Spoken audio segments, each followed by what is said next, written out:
नमस्कार स्टूडेंट्स, आज से हम हिंदी का रिवीजन स्टार्ट कर रहे हैं। तो आपको जो पहले पेपर स्टाइल भी हमने जिस तरह डेमो बुक में लिखा है उस तरह हम रिवीजन करेंगे। तो हम सबसे पहले फिलिंग द ब्लैंक्स का रिवीजन करेंगे। तो चैप्टर नंबर होंगे गद्य पद्य, जैसे हम अलग करते हैं। तो ये हो गए गद्य की फिलिंग द ब्लैंक्स। तो 2, 3, 5, 6 और 9। तो सबसे पहले हम सेकंड चैप्टर की ब्लैंक्स करेंगे। फर्स्ट ब्लैंक्स है, डैश के चरणों से यह घर पवित्र हो जाएगा। तो डैश એટલે કે ब्लैंक्स का आंसर आएगा अतिथि। तो ये पूरा सेंटेंस होगा, अतिथि के चरणों से यह घर पवित्र हो जाएगा। सेकंड है, दोष निकालना सुगम है परंतु कुछ करके दिखाना डैश है। तो इसका आंसर होगा कठिन। ब्लैंक्स का आंसर क्या होगा? कठिन। पूरा सेंटेंस होगा, दोष निकालना सुगम है परंतु कुछ करके दिखाना कठिन है। थर्ड है, डैश मिले तो दिखा दूं कि न्याय किसे कहते हैं। तो इसका आंसर होगा अवसर। पूरा सेंटेंस होगा, अवसर मिले तो दिखा दूं कि न्याय किसे कहते हैं। फोर्थ नंबर है, सम्राट ने अपने हाथ से डैश उतार कर शिशुपाल को पहना दी। तो इसका आंसर होगा अंगूठी। पूरा सेंटेंस होगा, सम्राट ने अपने हाथ से अंगूठी उतारकर शिशुपाल को पहना दी। फिफ्थ है, धनवीर देखते क्या हो, अपराधी को डैश करो। तो इसका आंसर होगा गिरफ्तार। पूरा सेंटेंस होगा, धनवीर देखते क्या हो, अपराधी को गिरफ्तार करो। अब हम करेंगे थर्ड चैप्टर की ब्लैंक्स। फर्स्ट ब्लैंक्स है, हर व्यक्ति डैश की दृष्टि से देखा जा रहा है। तो इसका आंसर होगा संदेह। स्टूडेंट थोड़ी इसमें लिखने में थोड़ा ओवर हो गया, मतलब डबल राइटिंग हो गई है, तो ह दिखाई नहीं देता है, तो मैंने एरो करके इसका आंसर ऊपर लिखा है। तो ये पूरा सेंटेंस होगा, हर व्यक्ति संदेह की दृष्टि से देखा जा रहा है। सेकंड है, सच्चाई केवल भीरू और बेबस लोगों के डैश केवल भीरू और बेबस लोगों के हिस्से पड़ी है। डैश का आंसर होगा सच्चाई और पूरा सेंटेंस होगा, सच्चाई केवल भीरू और बेबस लोगों के हिस्से पड़ी है। थर्ड है, भारतवर्ष ने कभी भी डैश वस्तुओं के संग्रह को बहुत अधिक महत्व नहीं दिया। तो इसका आंसर होगा भौतिक। तो क्या होगा पूरा सेंटेंस, भारतवर्ष ने कभी भी भौतिक वस्तुओं के संग्रह को बहुत अधिक महत्व नहीं दिया। फोर्थ होगा, आदर्शों को मजाक का विषय बनाया गया और संयम को डैश मान लिया गया। तो इसका आंसर होगा दकियानूसी। पूरा सेंटेंस होगा, आदर्शों को मजाक का विषय बनाया गया और संयम को दकियानूसी मान लिया गया। फिफ्थ है, डैश को उतना ही रस लेकर उजागर न करना और भी बुरी बात है। तो इसका आंसर होगा अच्छाई। पूरा सेंटेंस होगा, अच्छाई को उतना ही रस लेकर उजागर न करना और भी बुरी बात है। तो स्टूडेंट, यहाँ पर थर्ड चैप्टर की ब्लैंक्स कंप्लीट होती है। अब हम करेंगे चैप्टर फिफ्थ, स्वराज्य की नींव, जिसमें फर्स्ट ब्लैंक्स है, स्वराज्य मिल सकता है केवल सेवा, तपस्या और डैश से। तो इसका आंसर होगा बलिदान। पूरा सेंटेंस होगा, स्वराज्य मिल सकता है केवल सेवा, तपस्या और बलिदान से। बलिदान इसका आंसर है। सेकंड है, महासागर की डरावनी डैश थपेड़े मारने लगती है। तो इसका आंसर होगा लहरें। पूरा सेंटेंस होगा, महासागर की डरावनी लहरें थपेड़े मारने लगती है। लहरें इसका आंसर है।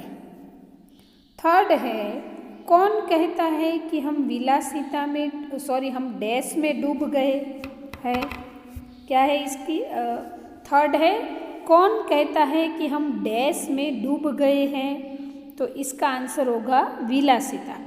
तो पूरा सेंटेंस है, कौन कहता है कि हम विलासिता में डूब गए हैं। फोर्थ है, मैं डैश के लिए नाच सकती हूँ। इसका आंसर होगा स्वराज्य। तो पूरा सेंटेंस होगा, मैं स्वराज्य के लिए नाच सकती हूँ। फिफ्थ नंबर है, हमारी डैश कलंकित न होने पाए। तो इसका आंसर होगा वीरता। पूरा सेंटेंस होगा, हमारी वीरता कलंकित न होने पाए। तो स्टूडेंट्स, यहाँ पे फिफ्थ चैप्टर की ब्लैंक्स कंप्लीट होती है। अब हम करेंगे नेक्स्ट चैप्टर यानी कि चैप्टर 6 की ब्लैंक्स। 6 चैप्टर है मेरी बीमारी श्यामा ने ली। फर्स्ट ब्लैंक्स है, बीमारी अमीरों की डैश है, गरीबों को अपने पीछे न लगाना चाहिए। इसका आंसर होगा हरमजदगी। हरमजदगी। पूरा सेंटेंस होगा, बीमारी अमीरों की हरमजदगी है, गरीबों को अपने पीछे न लगाना चाहिए। सेकंड ब्लैंक्स है, विश्राम तिवारी कहा करते थे, मार के पीछे डैश भागे। इसका आंसर होगा भूत। पूरा सेंटेंस होगा, विश्राम तिवारी कहा करते थे कि मार के पीछे भूत भागे। थर्ड है, मैंने अपने प्रयोग से सिद्ध किया था, डैश के पीछे बुखार भागे। तो इसका आंसर होगा काम। जैसे विश्राम तिवारी ने ऐसे कहा था कि भूत भागे, लेकिन बच्चन जी ने क्या कहा था, काम भागे। तो पूरा सेंटेंस होगा, मैंने अपने प्रयोग से सिद्ध किया था कि काम के पीछे बुखार भागे। फोर्थ नंबर है, ना जाने राम कहाँ लागे माटी। इसका आंसर होगा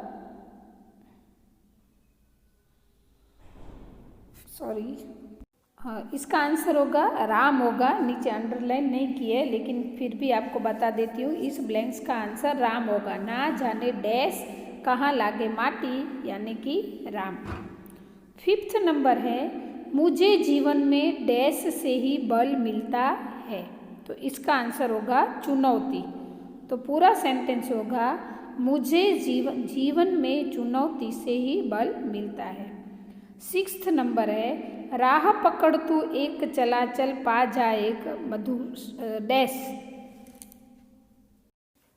वापस से बोलती हूँ, राह पकड़ तू एक चलाचल पा जाएगा डैश।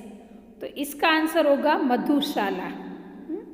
पूरा सेंटेंस होगा, राह पकड़ तू एक चलाचल पा जाएगा मधुशाला। तो स्टूडेंट्स, यहाँ पे 6 चैप्टर की ब्लैंक्स कंप्लीट होती है।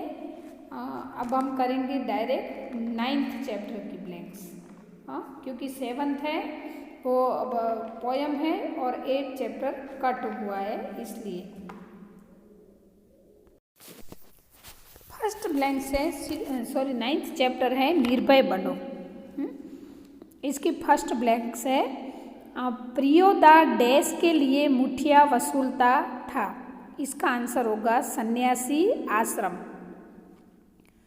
सेकंड है, प्रियोदा मुठिया वसूलने हर डैश की सुबह निकलता है। इसका आंसर होगा रविवार। मैंने पहला पूरा सेंटेंस नहीं बोला। प्रियोदा सन्यासी आश्रम के लिए मुठिया वसूलता था, तो इसका आंसर होगा सन्यासी आश्रम। सेकंड है, प्रियोदा मुठिया वसूलने हर डैश की सुबह निकलता है, तो इसका आंसर होगा रविवार। पूरा सेंटेंस होगा, प्रियोदा मुठिया वसूलने हर रविवार की सुबह निकलता है। थर्ड है, मनमोहन पढ़ लिख कर डैश बनना चाहता है। इसका आंसर होगा वकील। तो पूरा सेंटेंस होगा, मनमोहन पढ़ लिख कर वकील बनना चाहता है। फोर्थ नंबर है, मनमोहन को तैरना सिखाने की जिम्मेदारी डैश ने ली। तो इसका आंसर होगा सूर्य नारायण। पूरा सेंटेंस होगा मनमोहन को तैरना सिखाने की जिम्मेदारी सूर्य नारायण ने ली। तो स्टूडेंट्स यहाँ पर जो गद्य विभाग है मतलब लेसन की सारी चैप्टर जो आने वाले हैं 2, 3, 5, 6 एंड 9 इन सब चैप्टर की ब्लैंक्स कंप्लीट होती है। ये रिवीजन है। जैसे हम स्कूल में रिवीजन लिखते थे वैसे ही आपको आज से नोटबुक में कंपलसरी रिवीजन लिखना है। ठीक है, तो ये वीडियो यहाँ पे कंप्लीट होता है। अस्तु।